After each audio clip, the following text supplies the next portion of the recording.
Hey, what's up everybody? Rob Marzullo here, Ram Studio Comics. Welcome back. So today's video, I'm just going to do some doodling here on this pose that I got and just try to create a suit design or something. But actually what this one's about isn't so much about the art. I just figured I'd draw on something while we talk here, while I yap at you, while I ramble. Today's video, I want to talk to you about a couple of the negative comments that I've gotten, and not so much specifically about the negative comments, but I really just want to address I get all these comments on the channel here, and sometimes it's better for me to just do a video response, I guess, and not just on one. It's going to be on a couple. The two main things that I want to talk about today are, uh, you know, can I make a living with my art, and also traditional versus digital. And I've touched on these topics before in various ways, but some of the comments that I get sometimes are overwhelmingly negative about some of these aspects of it. And I just want to delve into that. So let's go ahead and get to it. All right. So one of the first things when talking about can I make a living with my art, uh, I get people that I'll say try this, do that. Here's a video of some of the process. Like I made a video that was 5 ways to make money with your digital art, and I want to say that might even been where one of the negative comments was, but I'm not I'm not for sure on that. But anyways, it was essentially like, hey, don't be an artist. You're not going to make any money. And at first I kind of chuckled to that because I've met artists that do phenomenal, that make vast sums of money or whatever. And that's not really the point. We all have very different amounts of what we need to make to be happy, and happiness should be your first goal. And generally, that's why a lot of people pick art, is because it makes them happy, because they're passionate about it, and that's the most important component of it. But sometimes you do have to make a good living. You do have to pay the bills. Not sometimes. You always got to pay the bills. So can you do that with art? And to my short answer to that is, of course. You definitely can. And people say, there's this negative stereotypical view on creating art that you have to struggle, or that you're not going to make a lot of money. And this goes way back to when I was a kid. I'm 40 years old, so I'm no spring chicken here, and I've been doing it a long time, long enough to where I even started a business for a while, and kind of fell away from it, and then ultimately came back because I was realizing that making money with that business wasn't making me happy. I started a design and a sign creation company. We made signs, vehicle wraps, things like that. I've talked about that on other videos. But anyways, I did that, and then I realized, man, this is not me. This is not what I did it for 15 years. You'd think I would have come to that conclusion a lot quicker. But I was still doing my art, and I was still creating designs for people, so it was kind of facilitating my need to create. But it wasn't comics, it wasn't storytelling, it wasn't what I really set out to do. And then I ultimately said, you know what, I got to just go for what I want to do. I got to do it now because I'm not getting any younger.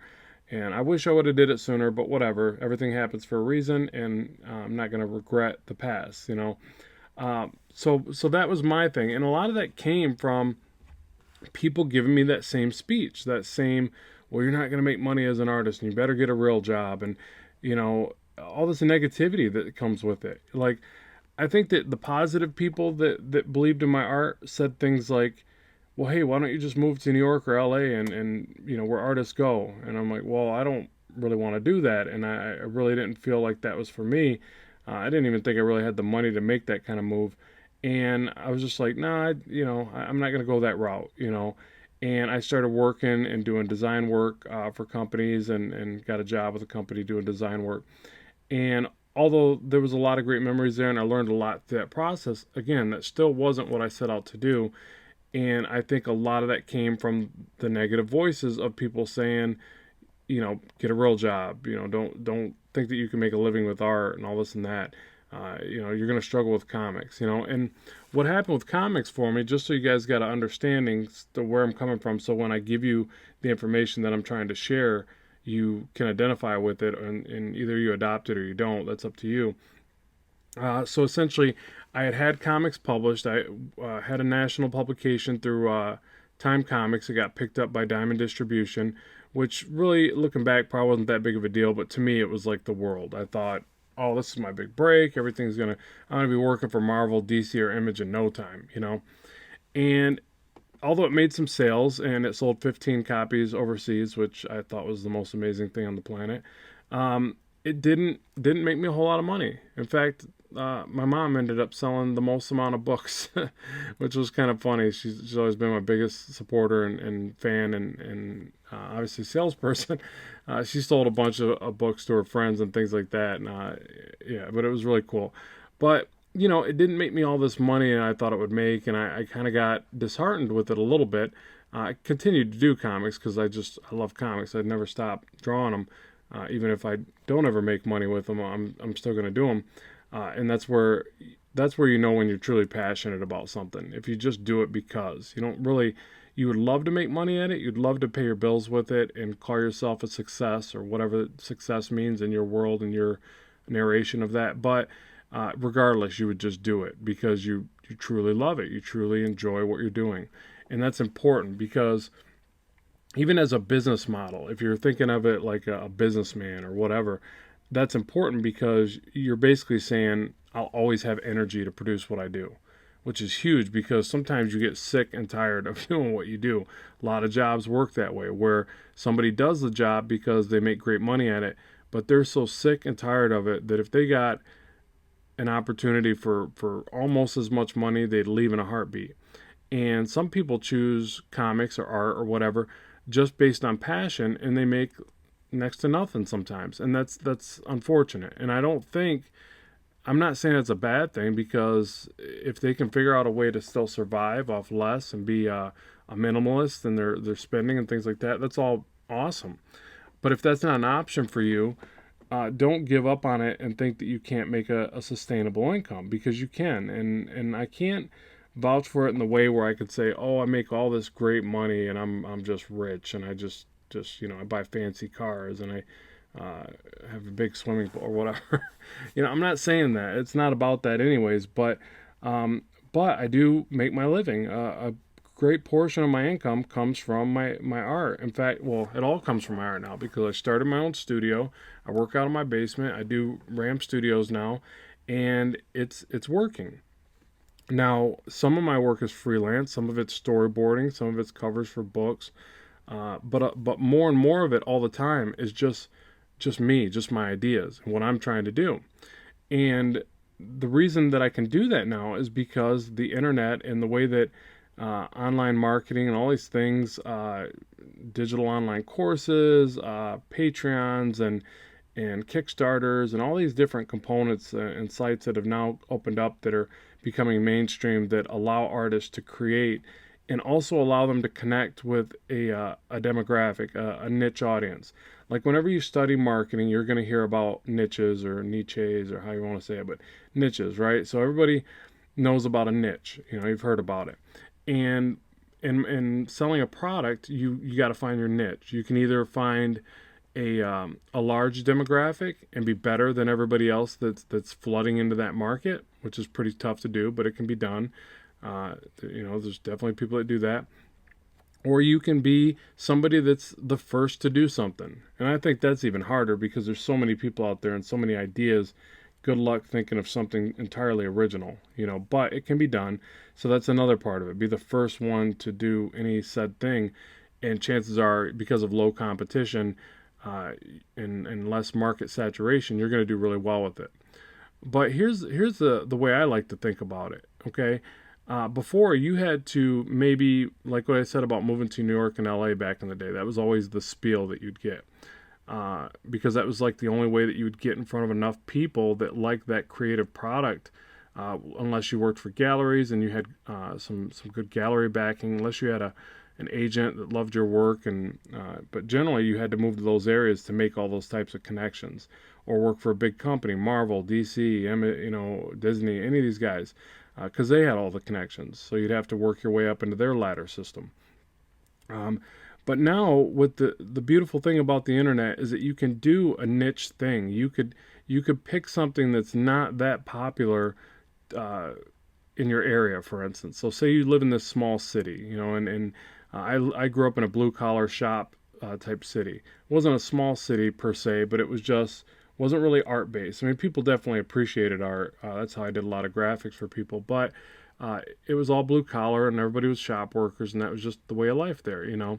And that's probably why I got so much of that negative stereotypical perspective on, you know, nobody could relate to making a living, definitely not a good one, to sustain a family or something as an artist. They just didn't see it.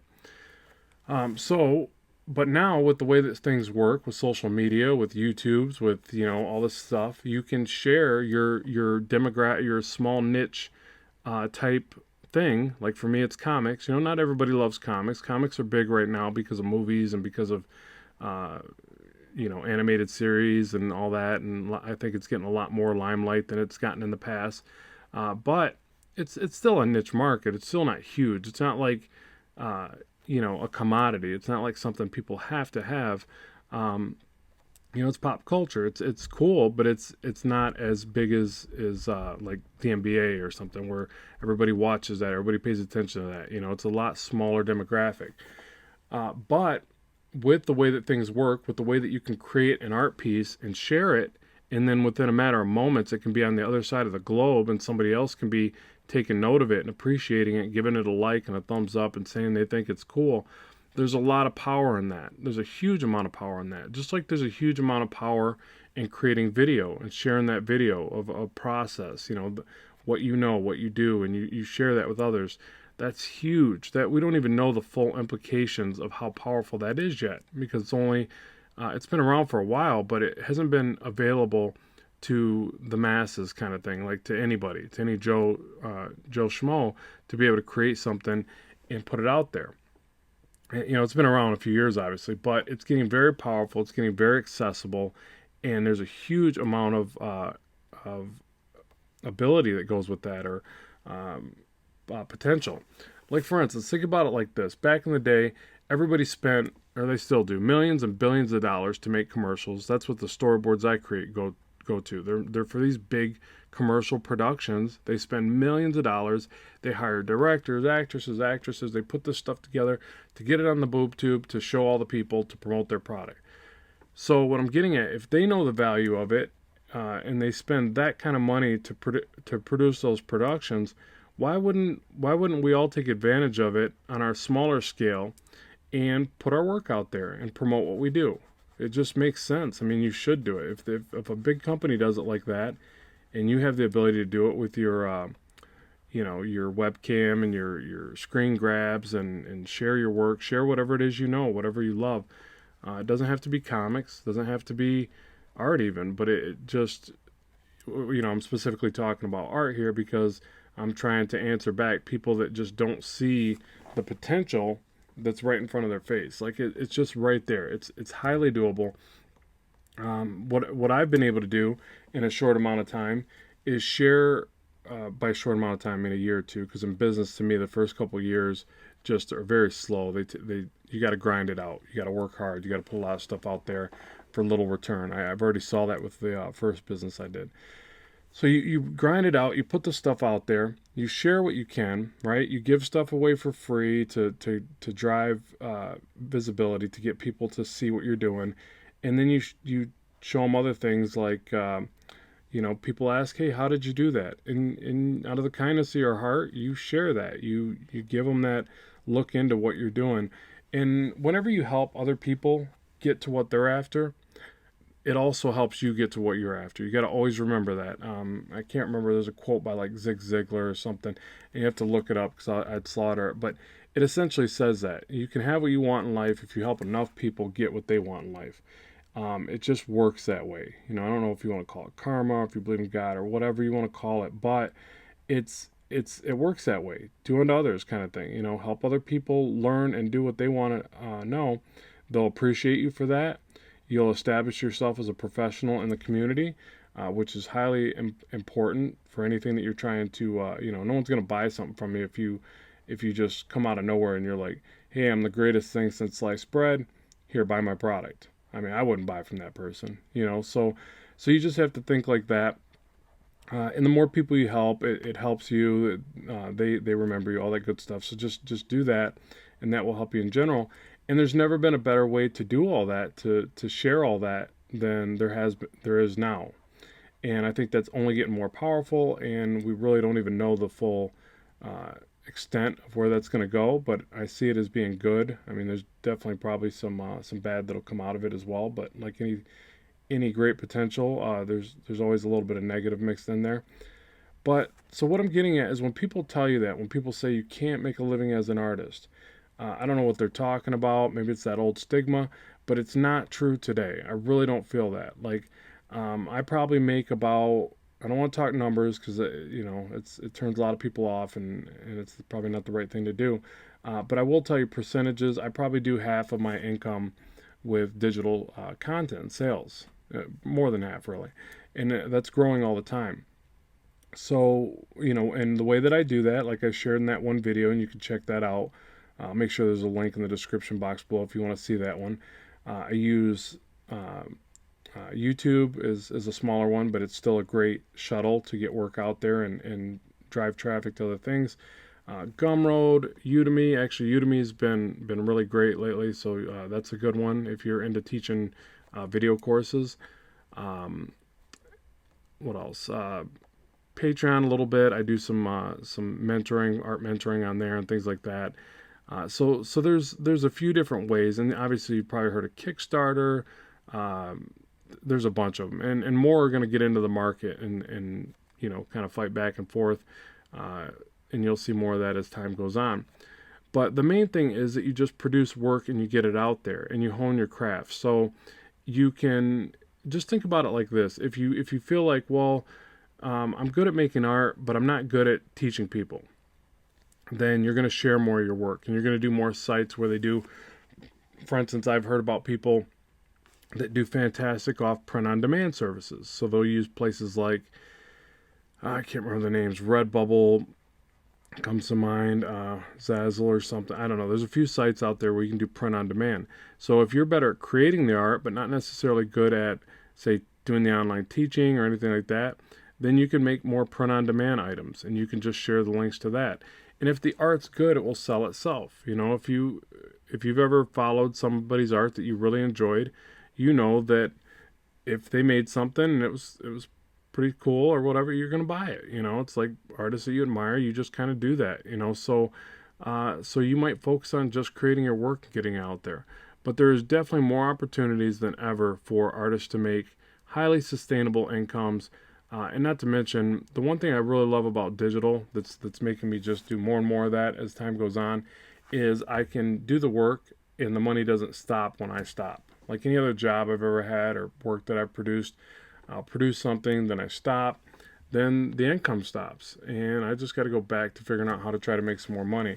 And the beauty of digital is you can make products, you can share them, and some of them will actually just keep going on their own. It's really, really kind of awesome. But okay, so that being said, and I've kind of already touched on this, but the other kind of negative comment that I got that I felt like I needed to address a little bit was this whole traditional versus digital, right? So I get people that get on the channel here and they go, yeah, man, you're cheating because you're doing stuff digitally. I don't know how many times I've heard that now, and it's kind of just ridiculous, really. But I just want to explain to people, for one, I don't pick one over the other. It may seem like that to you because I'm always like digital this, digital that, because that's what I do predominantly. But the real reason that is the way that it is his eyes too close together? I think they are. Is because, oh yeah, I'm going to show you right there. I kind of do cheat a little bit, stuff like this. But it's because that it's so much easier for me to do what I do here and share the work, share videos explaining the process. I could just do screen grabs. I really enjoy that. So I do this for my course content, and basically just create digital products is a little bit, or creating digital products for me is a little bit faster. So what I do is I make a digital something like a PDF or a set of brushes for one of these programs that I use. Or I do a review and I put a link in there where you can get the product or whatever. I don't do much of that, but I've done it. Some people do a lot of it. And there's nothing wrong with that. It's like when I do traditional, sometimes I'll draw traditionally and I'll scan it in. And other times I'll start digitally and then I'll print it out on, I got a 11 by 17 printer. I like to draw big, so I'll print it on that paper and I'll finish it traditionally that way. So there's really no right or wrong way to create any of this. For one, it's all art. You know, you can use whatever methods you want, and as long as you're not plagiarizing somebody else's work, then do whatever feels good for you.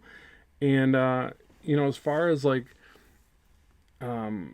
you know, me not liking one over the other, I don't. I think that traditional serves a great purpose. I would never say stop doing traditional.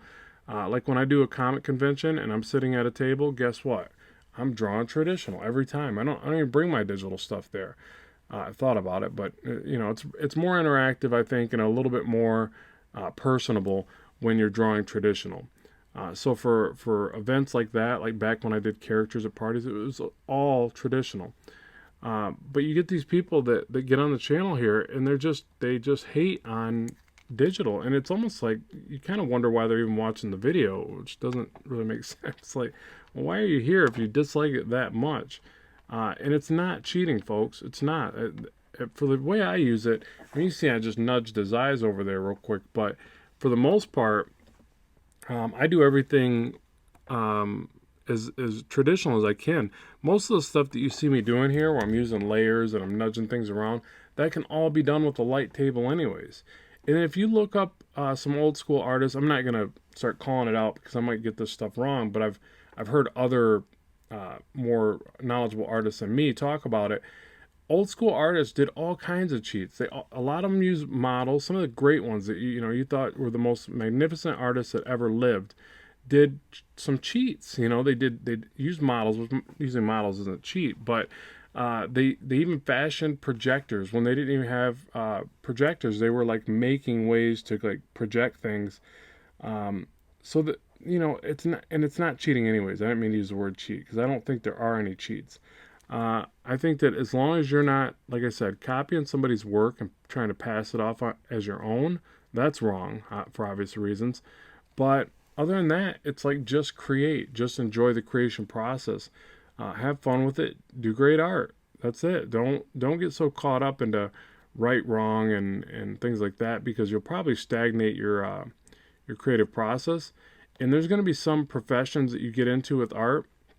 Storyboarding comes to mind, where they could care less what you do, but you better get it on time because they gotta submit. They have tight deadlines.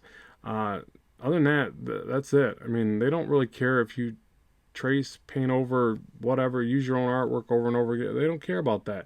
They care about the end result looking the way that it needs to look, having the information in it that it needs to have, and it being delivered on time. And that's what gets you paid. So like any other business, if you can't deliver, then you're not going to get paid.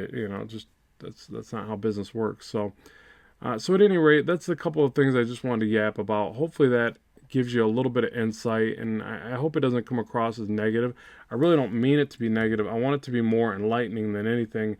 I want people to understand that whatever you do, you can make a living at. I don't care if you're selling popsicle sticks or whatever. If you're the best popsicle stick seller, guy, girl, you're going to do well with it. It's more the state of mind. It's how you present yourself. It's how you produce and present your product.